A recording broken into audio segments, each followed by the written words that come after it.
Tatay ko 75, nasa Laguna siya ngayon. Nagbiyahe pa. Oh, talaga? Pero Kaya lolo, nasabi ko sa'yo, apo na rin kita. Mama Yumi. Mami Yumi. Ang sarap yata ang tawagin mo. Kanta ka muna daw. Jonathan, ikaw muna kanta. Kantahan mo muna. Wala akong BR mom eh. Gusto mo, buksan ko na Okay lang lang. yung What's wrong? Shut up! Bubuksan ko lang yung TV dito ako ng audio.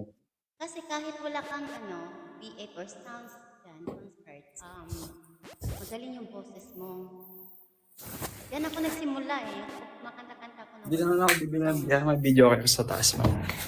Untay pang mati remote mo eh. Ha?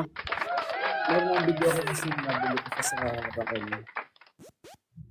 Tapos umabot siya ng 50,000 eh. Kailangan kong bayaran. So binayaran ko na lang. Teka naman.